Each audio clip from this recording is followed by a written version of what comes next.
오늘 본문 제목은 운명을 거스르는 인생입니다. 제가 한 글을 보다가 감명이 깊은 부분이 있어서 여러분들에게 조금 공유를 해드리도록 하겠습니다. 인생을 살아가며 기억해야 될 5가지 법칙이 있다라고 그 글에서 이야기를 했어요. 한번 들어보십시오. 첫 번째는 생각을 조심해야 된다. 왜냐하면 그 생각이 곧 말이 되기 때문이다. 두 번째는 말을 조심해야 한다. 왜냐하면 그것이 너의 행동이 되기 때문이다. 세 번째는 행동을 조심해야 된다. 그것이 너의 습관이 되기 때문이다. 네 번째는 습관을 조심하라. 그것이 너의 인격이 되기 때문이다. 마지막 5번째는 인격을 조심하라. 그것이 너의 운명이 되기 때문이다. 제가 이 글을 읽으면서 인생에 대해서 다시 한번 곰곰이 생각해 보게 됐습니다. 우리가 흔히 생각하는 인생에 중요한 것들이 있죠. 어떤 사람은 가져야 될 것, 마셔야 될 것, 먹어야 될 것, 입어야 될 것, 또 내가 살아가야 되고 타야 하고 가야 할 길이 중요하다고 말을 할 수 있지만 이 글에서는 크게 사람에게 5가지가 중요하다고 말을 했어요. 생각하는 것, 말하는 것, 행동하고 습관을 이루며 인격을 이루어가는 것이 무엇보다 우리의 인생에 중요하다라고 이야기를 했습니다. 왜냐하면 그 5가지의 재료를 통해 우리의 운명이 결정지어진다라고 글에서는 이야기를 합니다. 대부분의 사람들은 자신에게 주어진 운명대로 또 세상이 규정해 놓은 운명대로 이미 정해져 있다고 생각하는 운명대로 살아가기 쉽습니다. 그도 그럴 것이 운명을 거스르며 살아간다는 것은 사실 쉬운 문제가 아니기 때문이죠.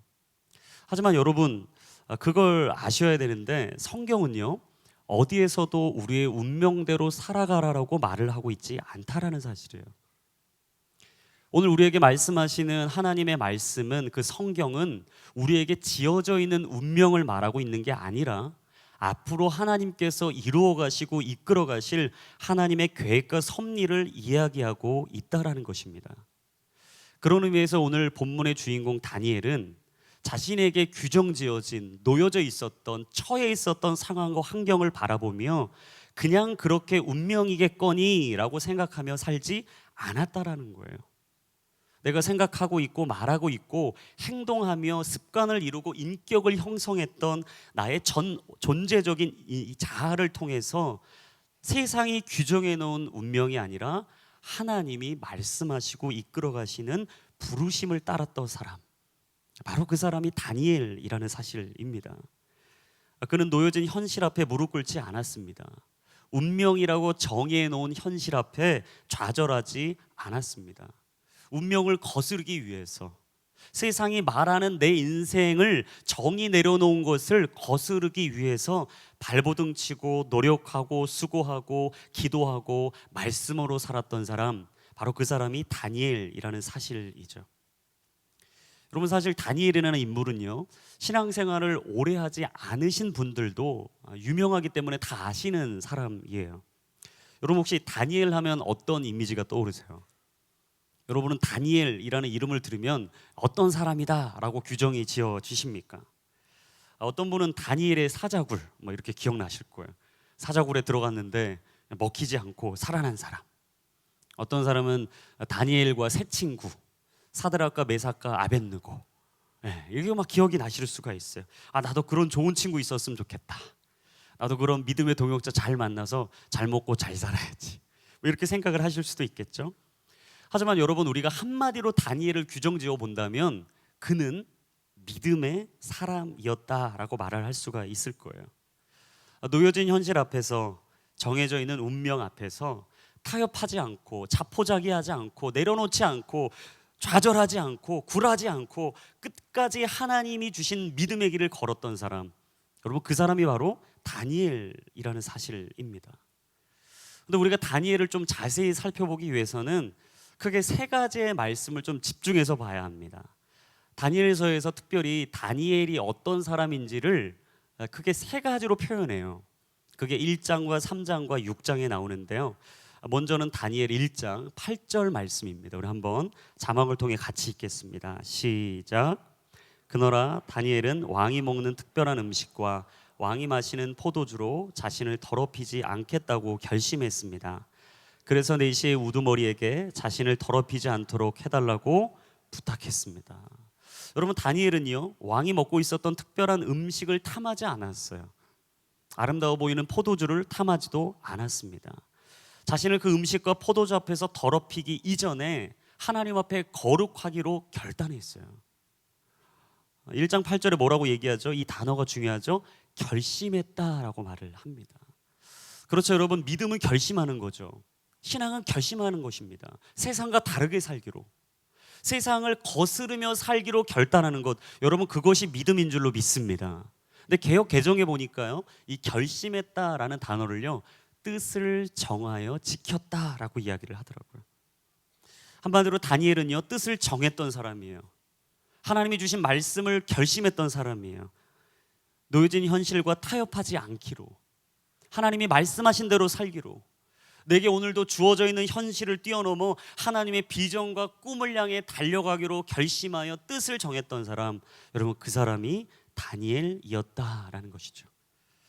두 번째는 다니엘 3장 17절과 18절에 나오는데요, 같이 한번 읽어보겠습니다. 시작.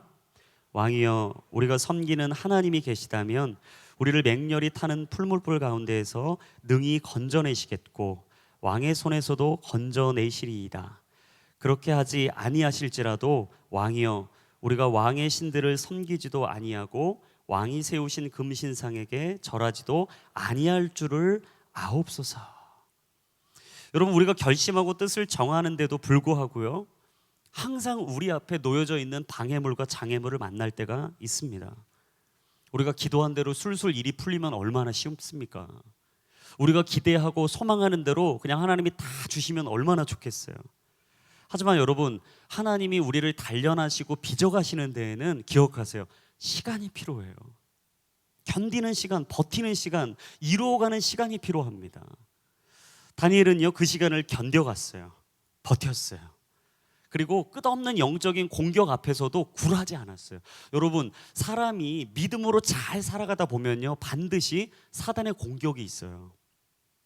여러분, 영적인 공격이 있다는 것은 우리가 오늘 믿음 생활 잘하고 있다는 반증이에요. 여러분이 어떤 어려움에 봉착했습니까? 믿음 생활을 해가고 있는데 어떤 장애물과 방해물 앞에 서 있습니까? 그것이 여러분의 인생의 여리고성인가요? 골리앗인가요? 예상하지 못했던 광야고 고난이라고 생각이 드십니까? 그렇다면 여러분, 그때는 믿으셔야 합니다. 하나님이 여러분을 인도해 주고 계시다는 사실이에요. 그 고난과 어려움의 시간 속에 하나님은 우리의 믿음을 빚어가시죠. 다니엘은 그렇게 그 시간을 견뎌갔던 거예요.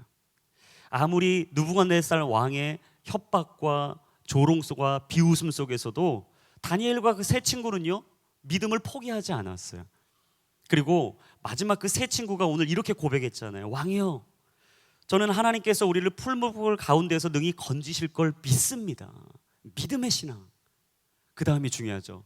하오나 그리하지 아니하실지라도 우리는 절대 왕에게 무릎 꿇지 않을 겁니다.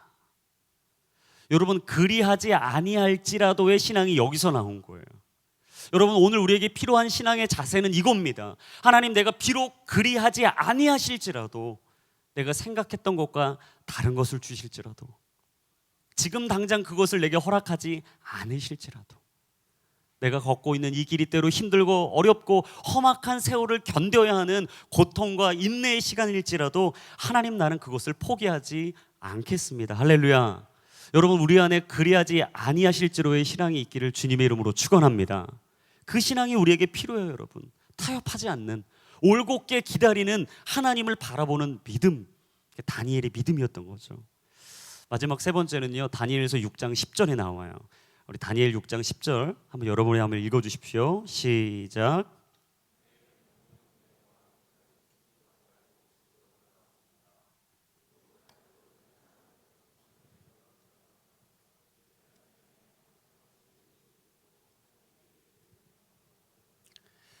이 말씀은 여러분 아마 다니엘 하면 다 아시는 말씀일 거예요. 결코 처해진 상황과 환경 앞에서 한 채의 흔들림도 없었던 사람, 타협하지도 않았던 사람, 왕의 도장이 찍힌 것을 알고도 이것이 자신의 생명을 거는 도전인 걸 알고도, 이것이 자신이 가지고 있었던 모든 것을 올인해야 되는 믿음의 모험이라는 것을 알고도 그는 오늘 자신의 고향 예루살렘을 향해 하루에 3번이나 기도하기를 멈추지 않았다는 사실이죠. 그렇습니다. 여러분, 다니엘은요 참 믿음의 사람이었어요. 사람들이 만들어 놓은 현실이나 세상이 정의해 놓은 운명 앞에 자포자기하거나 무릎 꿇지 않았습니다. 뜻을 결심했습니다. 뜻을 정했습니다. 비록 그리하지 아니하실지라도 하나님께 목숨을 걸었던 사람 다니엘. 그렇다면 그가 어떻게 이런 믿음을 소유할 수 있었을까? 오늘 우리가 그 다니엘을 보면서 어떻게 우리가 그의 인생을 배워갈 수 있을까? 사실 오늘 본문이 크게 2가지를 우리에게 이야기하고 있어요. 우리 첫 번째, 같이 한번 선포하겠습니다. 다니엘은 말씀의 사람이었습니다. 여러분, 다니엘은요 철저하게 말씀의 사람이었어요. 왜냐하면 오늘 본문입니다. 우리 9장 1절과 2절 말씀 한번 읽어주십시오. 시작. 메대 사람인 아하수엘의 아들 다리오가 왕이 돼 바벨론을 다스린 첫 해였습니다. 곧 그가 다스린 지 1년 되던 해에 나 다니엘은 하나님의 말씀이 기록된 책을 보고 여호와께서 예언자 예레미야에게 연수를 정해 말씀하셨음을 알았습니다. 여호와께서는 예루살렘이 무너진 지 70년 만에 돌이키시겠다고 하셨습니다. 여러분, 어떤 상황이냐면 다니엘이요 17세 청소년기에 포로로 잡혀갔어요. 2번이나 나라가 바뀌었어요. 그것도 못해서 왕이요 4번이나 바뀌는 과도기, 격변기를 겪었습니다. 여러분, 한 청소년이 자신의 운명과 인생을 걸고 살아도 현찬을 파네 지금 자신에게 놓여져 있는 현실은요 너무나 막막한 거예요. 어려웠어요. 답답합니다. 앞이 보이지 않는 안개와 같은 인생이었어요. 그러하지만 그가 포기하지 않았던 게 있었어요. 그게 뭐냐면 나는 하나님의 백성이다. 나는 하나님의 자녀다. 우리 믿음의 조상들이 지금까지 지켜왔던 이 믿음을 나는 오늘 끝까지 지켜낼 것이다 라는 이 영적인 정체성이 그에게 항상 있었어요. 여러분, 그렇기 때문에 다니엘은요 오늘 본문 1절 1절 보시면 하나님의 말씀을 놓을 수가 없었던 거예요. 오늘 1절 2절에 말합니다. 하나님의 말씀이 기록된 책을 보기 시작했다. 여러분, 그때 상황을 한번 생각해 보세요. 포로로 잡혀갔어요. 청소년입니다. 할 수 있는 게 아무것도 없어요. 처음에 잡혀왔던 바벨론 제국이 무너지고 메대와 바사라는 새로운 강대국이 일어났어요. 그리고 알도 못한 다리오 왕이 딱 왕위의 즉위를 합니다. 온 상황이 지금 혼란의 시기인 거예요. 엄청난 과도기를 보내며 그가 지금 책을 읽을 상황입니까? 마음이 얼마나 불안했겠어요. 얼마나 두려웠겠습니까? 지금 내가 어떻게 돼야 될지, 여러분의 회사에서 지금 보직 이동을 한다면, 여러분이 지금 여러분의 상사가 당장 다른 곳으로 가게 됐다면 여러분 한번 생각해 보세요. 나는 그 다음 어떻게 될까? 내가 있어야 될 곳은 어딜까? 나는 여기서 어떤 태도와 자세를 해야 되는 것인가? 아마 엄청난 불안함과 두려움이 그의 인생을 엄습했을 거예요. 하지만 놀라워요, 여러분. 한 치 앞을 모르는, 언제 끝날지 모르는 그 현실 앞에, 자신의 지어진 운명이라 말하는 그 현실 앞에 자포자기하지 않았다라는 사실이에요. 그리고 그의 손에 무엇이 들려 있었다고요? 하나님의 말씀이. 하나님의 말씀이. 그가 그 불안함과 두려움 속에 붙들었던 것은 하나님의 말씀이었어요. 사랑하는 여러분, 우리 인생에 진짜 붙들어야 될 것은 주의 말씀인 줄로 믿습니다. 여러분, 우리의 마음에 두려움과 불안함, 답답하고 막막한 현실이 있습니까? 여러분, 그때 우리에게 필요한 건 생명의 말씀인 줄로 믿습니다. 여러분이 말씀을 붙드셔야 돼요. 그 말씀을 붙잡을 때 우리는 한치의 오차 없는 하나님의 생명의 주관자이신 그분의 계획 아래 있음을 우리는 오늘도 믿게 되는 줄로 믿습니다. 여러분, 모세가 여호수아에게 뭐라고 얘기했습니까? 너는 하나님이 주신 율법, 그 말씀을 붙들라고 얘기했어요. 여호수아 1장에 하나님께서 여호수아에게 두려움을 떨치라 말씀하셨던 한 가지는 무엇이었습니까? 좌로나 우로나 치우치지 않는 생명의 말씀을 붙잡으라고 했다라는 거예요. 여러분, 성경 안에는요 인생의 답이 있어요. 수수께끼와 같은 풀리지 않는 인생의 답이 말씀에 있어요. 다른 데서 여러분의 인생의 답을 찾으려고 하지 마십시오.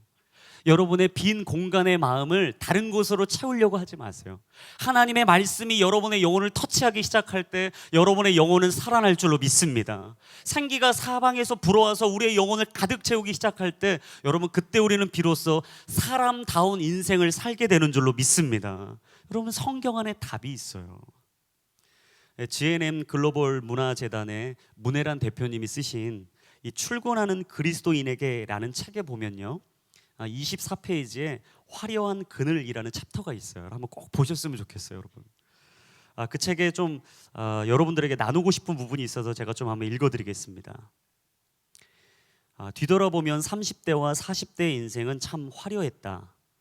남들의 부러움도 샀고 언론에도 소개되었고 박수도 많이 받았다. 그러나 그때 나는 진리를 몰랐다. 하나님이 누구신지 제대로 알지 못했다. 코끼리 뒷다리만 만져보고 거기에 내 생각을 멋대로 덧붙인 채 그것이 하나님이라고 생각할 뿐이었다. 그러니까 거의 70, 80%는 우상이 아니었을까. 시편 1편에 복 있는 사람은 악인들의 꾀를 따르지 아니하며 죄인들의 길에 서지 아니하며 라는 말씀이 있다. 죄인의 삶이란 빗나가서 관역을 맞추지 못하는 사람이라고 하던데 내 삶이 꼭 그러지 않았나 싶다.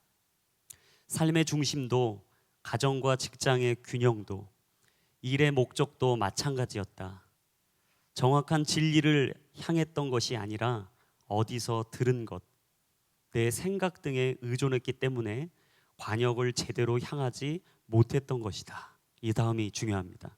결론적으로 나의 30대와 40대는 겉으로는 화려했지만 관역에서 빗나간 시간이었다. 여러분, 문혜란 대표님은요, 정말 우리가 생각하는 우상과 같은 분이죠. 그분의 30대와 40대가 얼마나 화려했는지 본인의 책에서 그대로 적어 놓았습니다. 하지만 그분이 왜 자신의 인생을 관역에서 빗나간 시간이었다, 아니 나의 70, 80%는 사실 하나님을 향한 것이 아니라 세상을 향한 것이 아니었는가라고 이야기를 하고 있을까요? 이유는 하나죠. 말씀에서 빗나가 있었기 때문이에요. 아무리 다른 사람들이 나를 부러워하고 박수를 받고 화려한 삶이라고 정의 내릴 수 있지만 여러분, 세상이 정의하고 세상이 운명 지어놓은 그 삶은요, 결코 행복할 수가 없다라는 거예요. 여러분, 세상을 따라가기보다는 하나님의 말씀을 따라갈 때, 비로소 성경 안에서 자신의 인생을 재조명하기 시작했을 때 오늘 문혜란 대표님은 얘기했어요. 비로소 나는 내 인생의 길을 보게 되었다. 여러분, 아무리 높은 곳에 있어도요, 아무리 많은 것을 가지고 있어도요, 세상의 모든 일들이 아무리 부러워하는 그런 인생을 살고 있을지라도요, 하나님의 말씀 위에 살지 않으면요, 그 모든 시간은 관역에서 빗나간 시간, 허송세월하는 시간일 뿐입니다. 우리의 삶의 중심과 가정, 직장의 균형과 일의 목적이 말씀에서 빗나가 있다면 아무리 남들이 부러워할지라도, 세상에 박수갈채를 받고 많은 사람들이 남부럽지 않느냐라고 이야기하는 이야기를 들을지라도요, 여러분, 그것은 무의미한 인생의 낭비일 뿐입니다. 저는 이 자리에 있는 우리 모두에게 도전하고 싶어요. 하나님의 말씀 앞에 나아가십시오. 성경을 보십시오. 여러분의 성경을 붙드십시오. 여러분, 이 성경은요, 그냥 책으로 쓰여서 그냥 잠시 잠깐 있다 없어지는 글이 아니에요. 우리의 영혼과 골수를, 아니 우리의 인생에 있는 모든 것을 찔러 쪼개기까지 하며 길이 되시고 진리가 되시고 생명이 되시는 말씀, 여러분, 그것이 오늘 우리에게 적어 놓으신 하나님의 사랑의 이야기, 러브레터인 줄로 믿습니다. 여러분의 말씀을 붙드세요. 그래서 제가 항상 얘기하잖아요. 이 성경책보다 작은 성경은 사지 마세요. 여러분, 잘 안 보여요. 시간이 가시면 노안이 오면 안 보여요. 큰 성경을 가지세요. 왜냐하면 여러분의 성경을 계속 만드셔야 돼요. 밑줄을 그으세요. 형광펜을 그으세요. 거기다 동그라미를 치세요. 하나님이 여러분에게 주신 마음 포스트잇에 적으세요. 붙이세요. 그리고 영원히 잊지 마세요. 마음에 새기세요. 여러분의 자녀들에게 유산으로 남겨주세요. 우리가 다음 세대에 남겨줄 건 돈이 아닙니다. 물질이 아닙니다. 명예가 아니에요. 권력이 아니에요. 여러분, 넓은 집이 아닙니다. 하나님이 주시는 믿음의 유산만이 그 다음 세대를 살리게 되는 거예요. 여러분, 이 성경이 우리 안에 인생의 답을 줄 뿐만 아니라 인생을 살리고 영혼을 살리게 되는 하나님이 주시는 놀라운 축복이 이곳에 있는 줄로 믿습니다. 또 이렇게 얘기하면 또 어떤 분들이 꼭 딴지를 걸어요. 목사님, 허리도 안 좋은데 무거운 성경은 뒤로 하고 어플 있지 않습니까? 왜 이렇게 힘들고 어렵고 고리타분하게 사시나요? 하지만 여러분, 그걸 반드시 기억하세요. 신앙생활은요, 거룩한 불편함의 길을 걷는 거예요. 우리가 하나님의 말씀을 듣고 믿음 생활을 하고 십자가의 길을 걷는다는 건 언제나 불편함이 따르는 거죠. 여러분, 십자가는 부담스러운 거예요. 십자가의 길은 좁은 길이에요. 좁은 거예요. 반드시 그 길에는 대가가 있는 거예요. 꼭 건강한 육체를 얻기 위해서 땀 흘리는 고단한 운동이 필요한 것처럼 여러분, 영혼의 건강함을 유지하시고 생생한 살아있는 영성을 가지고 살기 위해서는요, 반드시 고된 연습의 시간이 필요하다는 걸 잊지 마십시오. 그래서 인생은요, 불편함 속에서 소중함을 발견하게 되는 거예요. 우리가 오늘도 그 불편함이 있다면 여러분, 반드시 여러분은 하늘의 소중함을 깨닫게 될 것입니다. 절대 이 법칙을 벗어나는 것은 없어요. 말씀을 보는 불편함이 있을 때 비로소 우리의 영혼은 살아나게 되는 거죠. 절망이 떠나가고 여러분 마음에 희망이 임할지어다. 여러분 마음속에 죽음의 영이 떠나가고 생명이 임할지어다. 여러분 마음속에 우울함들은 다 떠나가고 하나님이 주시는 기대와 소망과 비전과 꿈이 더욱더 가득 차게 될지어다. 여러분, 그런 은혜가 있기를 주님의 이름으로 축원합니다. 여러분, 그것이 바로 하나님이 우리에게 주시는 축복이라는 거죠. 돌아오는 주 우리 수련회를 가잖아요. 꼭 수련회를 오시는 분들 중에 이런 컴플레인을 하는 분이 있어요. 숙소가 너무 불편하다. 왜 여기서 다 같이 씻냐? 여기 무슨 목욕탕이냐 여기가 지금. 왜 날 이렇게 힘들게 하냐. 할렐루야. 여러분, 하지만 수련회는 불편하려고 가는 거예요.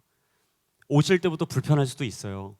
버스를 타고 오는데 버스가 출발을 잘 안 하는 거예요. 왜냐하면 45인승 버스가 다 차야 출발을 하거든요. 나는 온타임에 왔는데 왜 이렇게 사람들이 약속을 안 지킬까? 막 시작부터 불만이 올라올 수도 있고요. 다른 사람들을 정죄하게 될 수도 있어요. 하지만 여러분, 불편한 것을 여러분이 감수하셔야 하나님이 주시는 은혜를 경험할 것을 믿으셔야 돼요. 오셔서 잠자리 불편할 거예요. 제가 얘기했잖아요. 아유, 목사님이 사성급이라며요. 이걸 또 너무 철떡같이 믿고 오시는 분들, 인간적인 생각으로 사성급이라는 거지 또 오셔서 너무 또 사성급이라고 너무 기대하지 마시고요. 주무시기에 불편하지 않을 정도입니다. 좋은 곳이에요. 오셔서 주무실 때 옆에 있는 사람과 인생도 얘기하고 여러분의 삶도 나누고 서로 기쁘고 즐거운 시간을 보내세요. 먹는 것도 여러분 기대하는 것만큼 좋은 게 나오지 않을 수도 있죠. 하지만 여러분, 그 먹는 것을 통해 우리가 사는 게 아니잖아요. 할렐루야. 하나님이 주시는 영적인 축복을 통해 우리가 온전하게 사는 줄로 믿습니다. 우리가 해외 아울리치, 국내 아울리치도 마찬가지예요. 불편할 거예요. 가시면 힘들죠. 못 씻습니다. 못 닦아요. 이렇게 얘기하면 또 다음 주에 신청을 안 하실 것 같은데요. 아니에요. 가시면 좋을 수 있어요. 할렐루야. 여러분, 함께 하는 게 기쁘잖아요. 즐겁잖아요. 왜요? 순간순간에 힘들고 어려워도요, 여러분이 버스를 타고 다시 여러분의 일상으로 돌아오는 그 순간에 여러분 마음이 느낄 거예요. 잘했다. 가길 잘했다. 내가 여기를 선택하길 잘했다. 비록 내 몸은 힘들고 고될지라도, 땀 흘리고 눈물 흘리는 그 시간이 있었을지라도, 비록 내가 휴가를 가지 못하고 아울리치를 갔을지라도, 여러분, 하나님이 주시는 기쁨이 있잖아요. 마음의 자유함이 있잖아요. 평안함이 있잖아요. 한 영혼이 여러분을 통해 주께로 돌아온다면, 그 교회가 여러분의 헌신과 수고와 땀과 눈물을 통해 아버지 그 교회가 세워진다면, 여러분, 그것만큼 더한 기쁨이 어디 있겠습니까? 그것이 우리의 인생의 전부 아니겠어요? 여러분, 영혼을 바라보는 소망은요, 절대 배신하지 않아요. 여러분 기억하세요. 영원한 것을 얻기 위해서 영원하지 않은 것을 버리는 자는 결코 어리석은 자가 아니라고 말했던 짐 엘리엇의 말을 여러분 꼭 기억하세요. 그리고 여러분이 서 있는 그곳에서 하나님이 주신 귀한 마음을 가지고 믿음으로 승리하며 살아가는 저와 여러분이 되기를 주님의 이름으로 축원합니다. 두 번째, 다니엘은요 기도의 사람이었어요. 한번 따라합시다. 다니엘은 기도의 사람이었습니다. 우리 오늘 본문의 9장 3절인데요. 한번 읽어보겠습니다. 시작. 나는 먹지도 마시지도 않고 오리 굵은 베옷을 입고 재를 뿌린 채 주 하나님께 기도하며 구했습니다.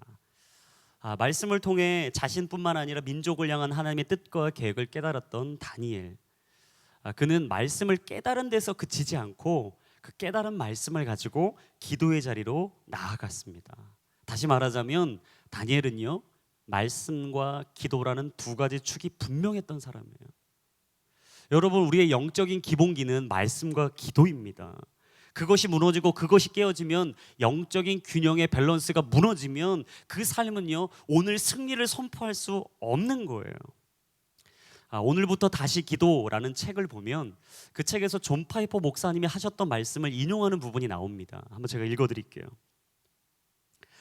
내가 무엇보다 소중하게 여기는 일은 하나님의 말씀이 내 기도를 인도하고 말씀이 내 기도를 가득 채워 지탱해주고 통제해주는 것이다.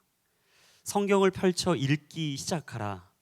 만나는 구절마다 멈춰서서 그 구절을 기도로 바꿔내어라. 저는 이 부분이 너무 좋았어요. 성경을 펼쳐 읽어라.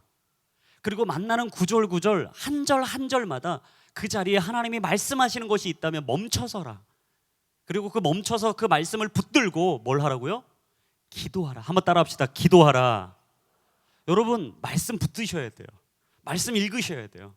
하지만 읽고 묵상하고 끝내시면 안 돼요. 그 받은 말씀을 여러분의 삶의 기도의 호흡으로 이어가셔야 돼요. 다니엘은요 펼쳐 읽었던 말씀을 기도로 이어갔어요.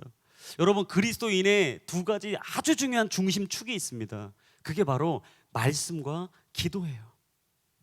영적인 기본기, 이게 다져지지 않으면요 항상 좌로우로 치우치게 돼 있어요. 바람이 불고 비바람이 오고 폭풍우가 오고. 여러분, 여러 가지 어려움과 고난과 역경이 올 때 우리가 왜 무너지지 않을 수 있는가? 이 말씀과 기도라는 두 가지 축이 있기 때문이에요. 우리 같이 한번 일어나면서 한번 선포합시다. 기본으로 돌아가자. 여러분, 우리 기본이 뭐라고요? 말씀과 기도. 우리 몇 주 전에 저희 공동체 2단 세미나를 했었어요. 얼마 광고를 다 했었는데 2단 세미나를 했었는데 거기 또 강사님으로 오신 분이 김강림 전도사님이라고요. 상당히 훈남이시더라고요. 이렇게 잘생기셔가지고 목회를 어떻게 하시려고 그러는지 너무 헌칠하신 거예요. 그래서 오신 자매님들이 마음이 다 설레셨는지 강의에 상당히 집중도를 보이더라고요. 엄청난 몰입도를 보이셨는데 그분이 이제 총신대원, 이제 신대원생이시더라고요. 근데 그분이 이제 학부까지 신학을 하셔가지고 학부 신학을 마치고 이제 군대를 이제 가셨다가 제대를 한 상황이었어요. 근데 이분이 이제 진짜 실제로 신천지에 빠졌다가 나오신 분이거든요.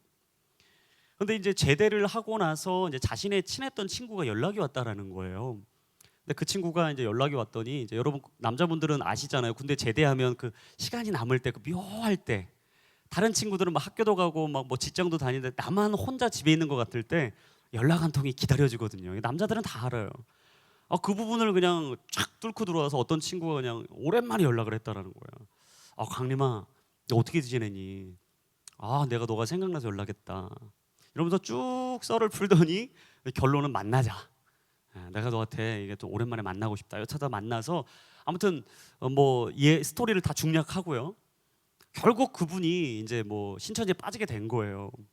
빠지게 돼서 그분이 알게 된 게 하나가 뭐냐면 경고를 하더라고요. 뭘 경고하냐면 주변에 혹시 갓 제대하신 분이 있으면 그분들을 잘 붙잡아야 된다는 거예요.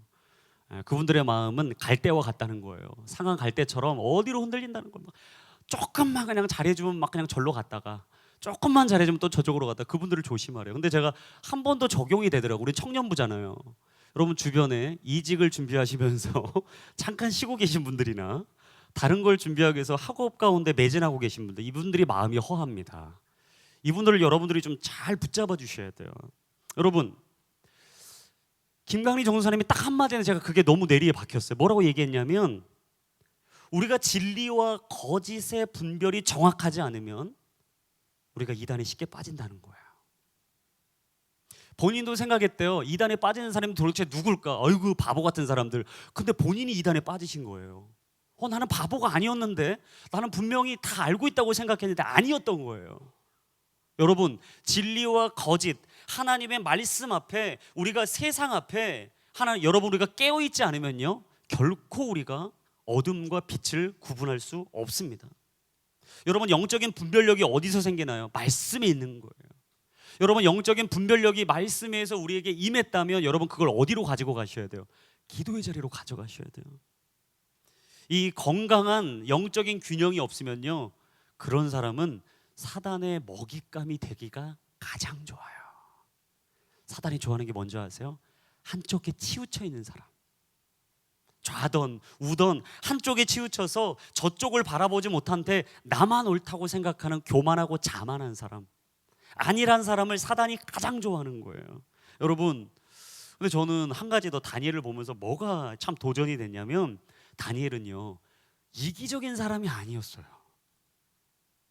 여러분, 말씀과 기도 가운데 사는 사람은 이기적일 수가 없더라고요. 왠지 아세요? 오늘 이제 3절 이후의 본문을 여러분들이 쭉 묵상해 보시면요 다니엘 자신을 위해서 기도한 내용이 하나도 없어요. 모든 것이 다 자신의 나라를 위한 기도였어요. 민족을 위한 기도였어요. 운명에 처해 있는 이 풍전등화와 같은 좌로나 우로나 동서남북을 돌아봐도 자신들을 도울 수 있는 것이 아무것도 없다고 말하며, 하나님 우리를 도와주십시오. 우리는 하나님밖에 없습니다. 하나님이 아니면 이 민족을 살아낼 수 없습니다. 여러분, 저는 꼭 우리 민족을 보는 것 같았어요. 여러분, 어떤 사회학자가 이렇게 얘기를 하더라고요. 대한민국은 울분 공화국이다, 남탓 공화국이다. 다 가슴을 치면서 울기만 한다는 거예요. 왜 이렇게 내 신세가 한탄을 하면서 자신의 신세만 한탄하는 거예요. 근데 여기서 끝나는 게 아니라는 거예요. 다른 사람을 계속 탓한다는 거예요. 저 사람 때문에 내가 이렇게 됐어, 저 회사 때문에, 저 기업 때문에, 저 교회 때문에, 저 사람 때문에 내 가정이, 내 삶이 이렇게 된 거야. 여러분, 언제부터 우리가 이렇게 살았습니까? 믿음의 사람들은 지어져 있는 운명을 바라보며 절망하는 사람이 아닙니다.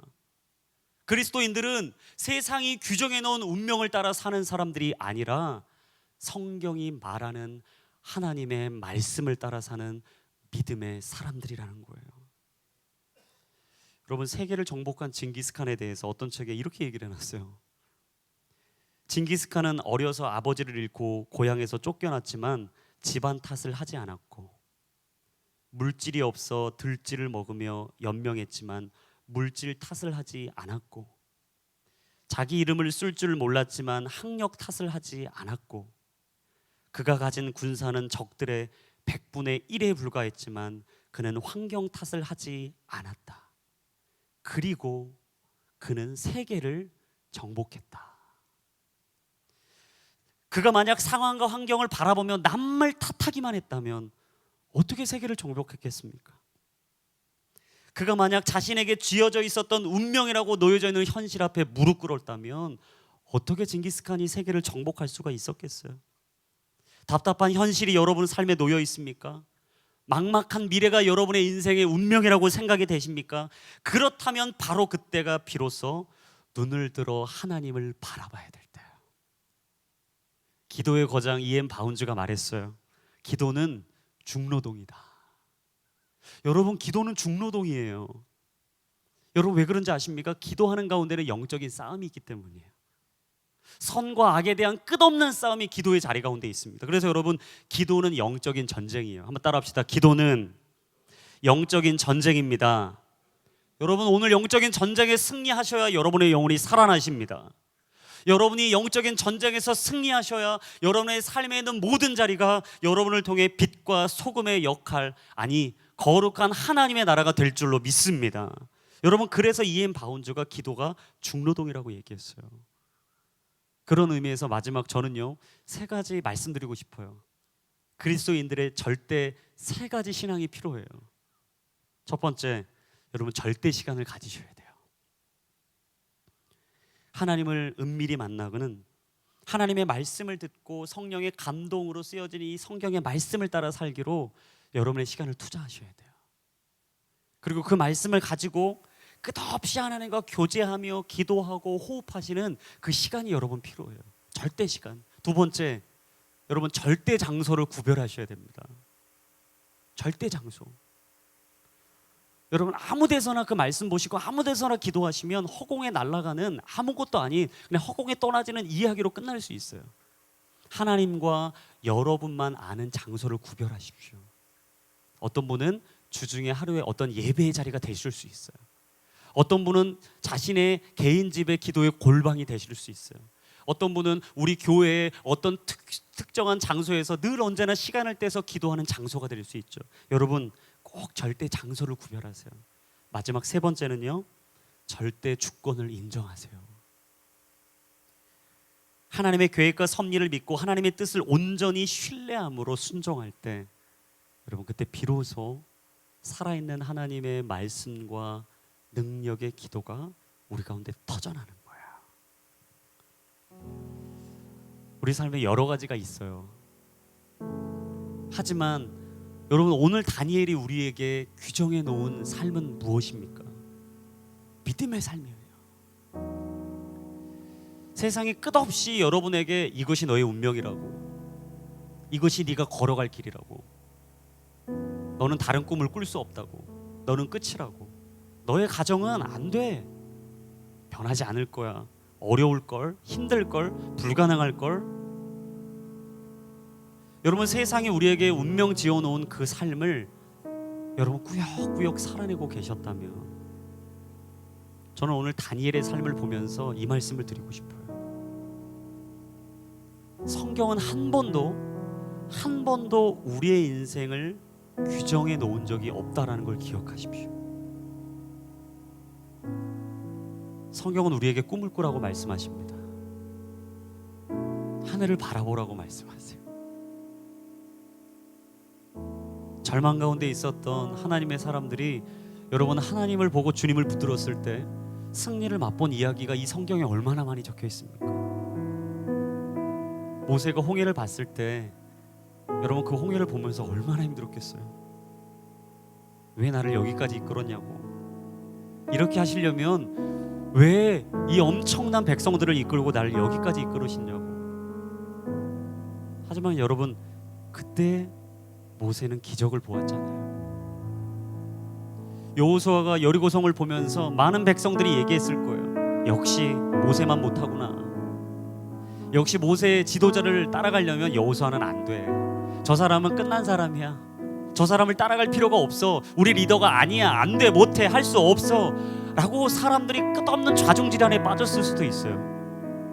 그리고 패가 나눠지고 이간질을 하고 서로 힘들고 어려운 얘기를 여러분 여호수아가 얼마나 많이 들었겠어요. 여러분 우리도 직장에서 듣고 있잖아요, 그런 얘기를. 하지만 여러분 비로소 여호수아가 여호수아 될 수 있었던 것은요, 그 인생의 여리고성을 만났기 때문입니다. 다윗도 끝없는 죄악의 굴레 가운데 있었지만 그가 진짜 하나님의 족보에 들어가는 아름다운 믿음의 조상이 될 수 있었던 건요, 절망의 나락에 있을 때 하나님이 내게 가르쳐 주신 이 믿음의 습관, 믿음의 노력을 가지고 물맷돌을 가지고 골리앗 앞에 나아갔을 때예요. 그때 비로소 그는 하나님의 사람이 되었던 거죠. 여러분이 보고 있는 현실 앞에 무너지지 마십시오. 여러분을 그런 사람으로 규정하지 마세요. 여러분의 인생을 그렇다고 결론 내지 마세요. 우리는 할 수 있습니다. 하나님이 함께 하신다면. 우리는 새로운 인생을 꿈꿀 수 있습니다. 하나님이 우리의 편이 되주신다면. 우리는 오늘 믿음으로 선포할 수 있습니다. 성경의 말씀이 우리의 입에 담겨 있다면. 우리는 오늘 믿음으로 달려갈 수 있습니다. 깨어있는 기도의 자리가 우리 가운데 있다면. 하나님께서 우리에게 내어놓으신 그 삶의 자리, 때로 가시밭길일지라도 여러분 그 자리에서 하나님의 싹을 틔우실 것입니다. 하나님은 거창하고 요란한 삶을 요구하지 않으세요. 당연하지만 그 당연한 일상을 당당하게 살아가는 사람을 원하십니다. 하나님이 부르셨다면 하나님 책임지실 거예요. 하나님이 여러분을 거기 보내셨다면 하나님이 하실 줄로 믿습니다. 여러분 그 믿음으로 살아가시고 일평생 다니엘이 우리에게 보여준 그 믿음의 삶, 뜻을 정하여 결심하여 그리하지 아니하실지라도 내가 주님을 신뢰하며 주의 주권을 인정하겠노라 고백했던 그 삶의 고백이 저와 여러분들의 삶 가운데 믿음으로 선포되고 고백되기를 주님의 이름으로 축복합니다. 한 주 그 믿음으로 살아가십시오. 그리고 승리하십시오. 변함없는 그 하나님과 함께 날마다 동행하는 저와 여러분이 되기를 주님의 이름으로 축원합니다.